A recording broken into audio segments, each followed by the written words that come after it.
You're listening to 10-Minute Murder. November 1987. A young family in rural Illinois was weeks away from escaping a wave of unsolved murders. Keith didn't show up for work. Police found his pregnant wife, his toddler son, and a newborn baby girl dead in their waterbed. Keith was in a nearby field, shot and mutilated. The crime scene was so brutal that detectives who worked the case still can't talk about it. 30 years later, a serial killer on death row confessed, but his story has holes. The evidence is still sitting in storage. The DNA is still waiting. And somebody out there knows exactly what happened that night.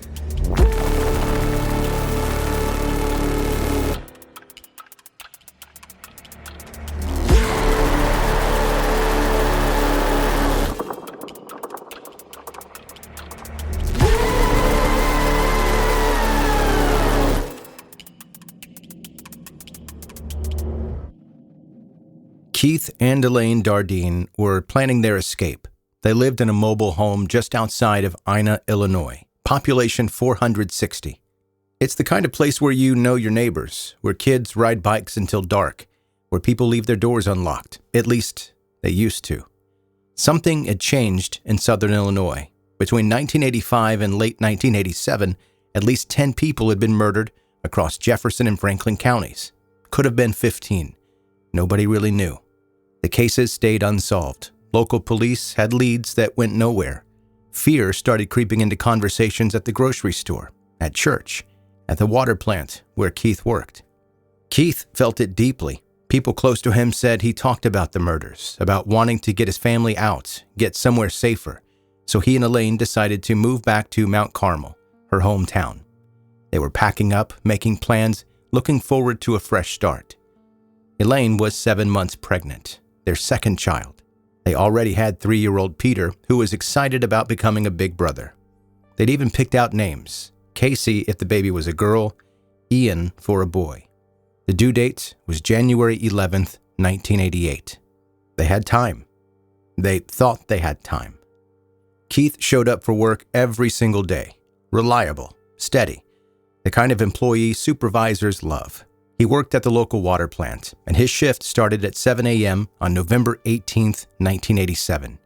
When he didn't arrive that morning, his supervisor immediately knew something was off. He called Keith's parents, Russell and Joanne Dardeen. They called the Jefferson County Sheriff's Office and asked for a welfare check. Deputies got to the Dardeen home and found the front door locked. They walked around back, tried that door, and it opened. The second they stepped inside, they saw blood everywhere. The kind of crime scene where you take a breath, steady yourself, and prepare for the worst thing you've ever seen. They walked to the master bedroom and found 3 bodies in the waterbed. Elaine Dardeen, 30 years old, Peter Dardeen, 3 years old, and a baby, a newborn baby girl. The coroner pieced together what happened. Someone had beaten Elaine with such force, such sustained violence, that her body went into shock and premature labor. She gave birth in that bedroom while she was dying. The baby came into the world and lived for maybe minutes before the killer beat her to death too. Peter died the same way, blunt force trauma. A baseball bat, the same baseball bat Keith had given to Peter for his birthday earlier that year. Elaine and Peter had been bound with duct tape, gagged, unable to scream, unable to fight back, unable to do anything while someone beat them to death. Detectives who worked this case, people who'd spent decades in law enforcement, people who'd seen horrific things, called this the worst murder scene of their entire careers. Think about that. They're professionals who've worked countless homicides, and this one still haunts them. After all that rage, all that violence, the killer did something really strange. They took the bedding and carefully wrapped up Elaine, Peter, and the newborn baby. Then they tucked all 3 of them into the waterbed neatly, like tucking children in for the night. That kind of shift tells you something about the person that did this, going from absolute fury to this careful, almost tender arrangement of bodies. That's rare. That suggests someone who either knew the family personally or someone had a ritual they needed to complete. The staging meant something. Keith was gone. Police initially wondered if maybe he'd done this and run away. That was the first theory you explore when a husband and father is missing from a crime scene like this. The next day, November 19th, they found Keith in a nearby field. He'd been shot 3 times, execution style, and then someone had mutilated his genitals after he was already dead. His penis was severed from his body. That kind of mutilation seems deeply personal. It's about power, about rage, about destroying someone's masculinity.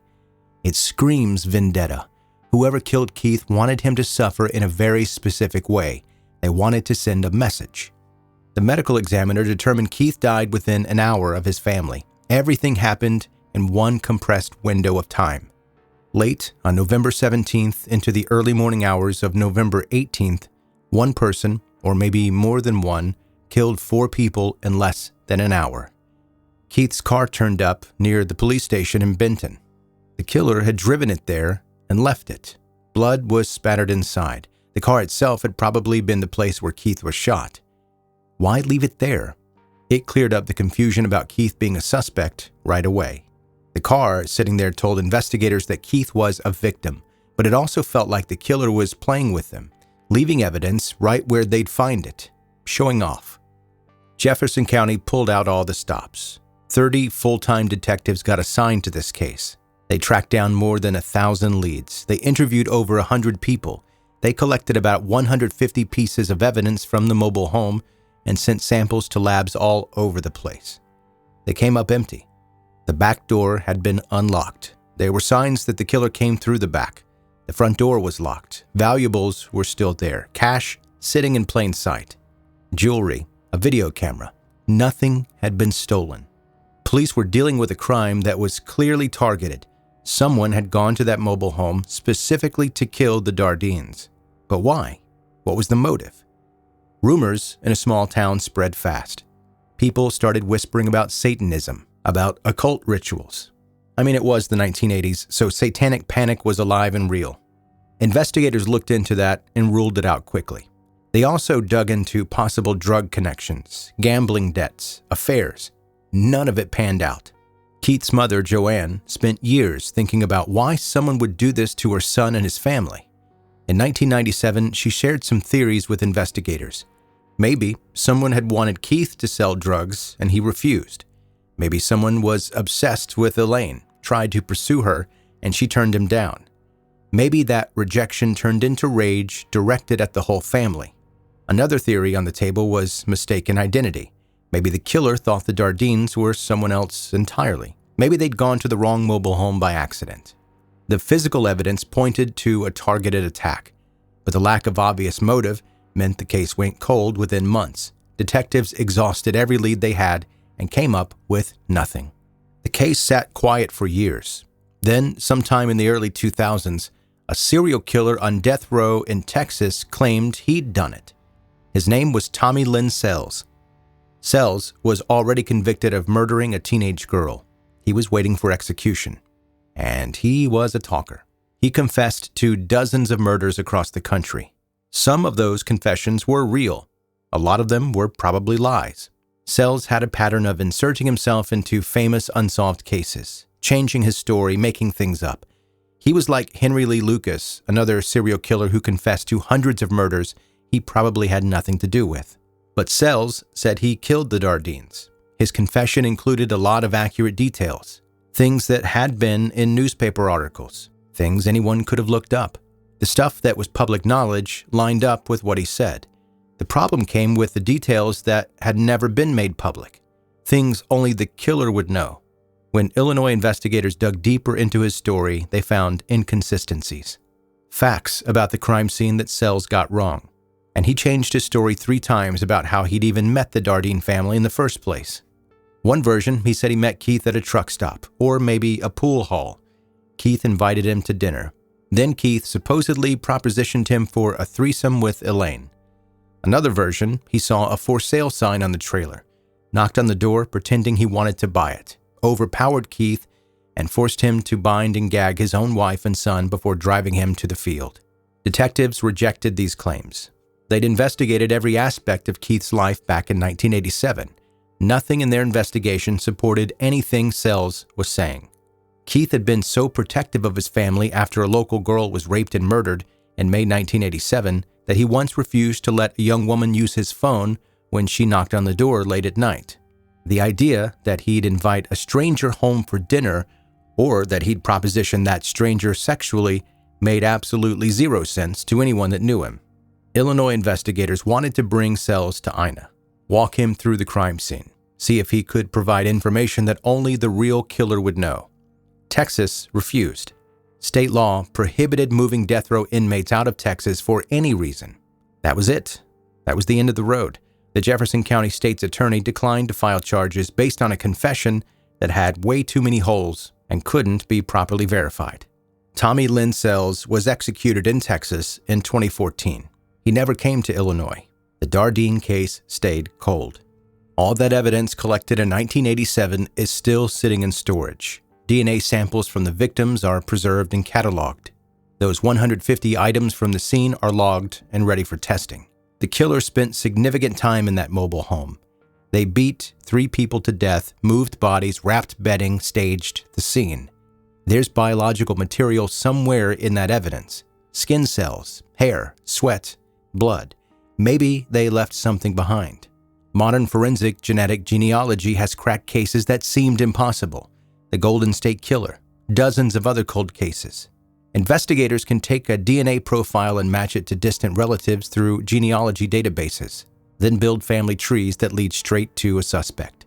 The Dardeen case is perfect for this work. The challenge is isolating a clean suspect profile from the evidence.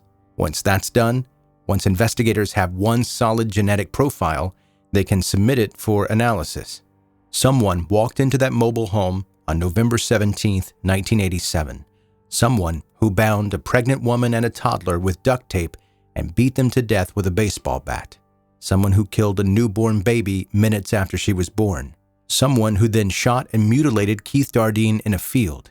That person either died years ago, carrying the secret with them, or they're still alive, living with what they did.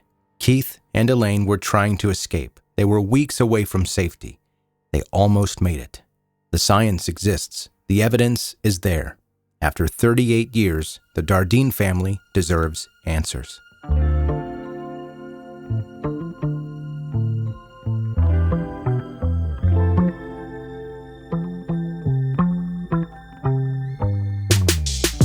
Thanks for listening to 10 Minute Murder, bingeable true crime stories. My name is Joe, I'm the host, and here's an email from Bryce in Cleveland, subject, accidental podcast evangelist.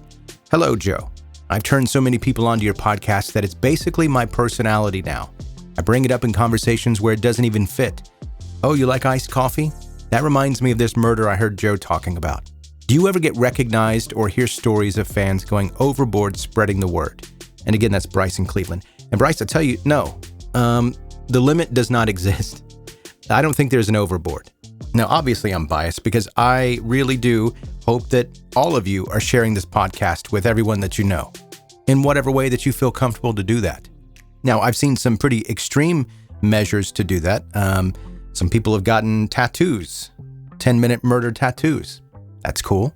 There's some people that every time I post something on social media, they like it and share it on their own feed.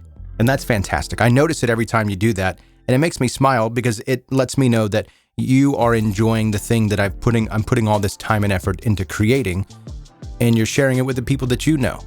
And now I'm curious, what murder reminds you of iced coffee? Hey, if you're a brand new listener to this podcast, this is the first episode you're listening to, make sure you hit subscribe right now. If you're an OG listener, you're coming back for more, I love you with my whole heart. Make sure you are sharing this podcast with your friends and family. And also, if you're listening in a place that you can rate and review, 5 stars is a fantastic rating for a podcast, let me tell you that, and I love getting them because it helps the show grow.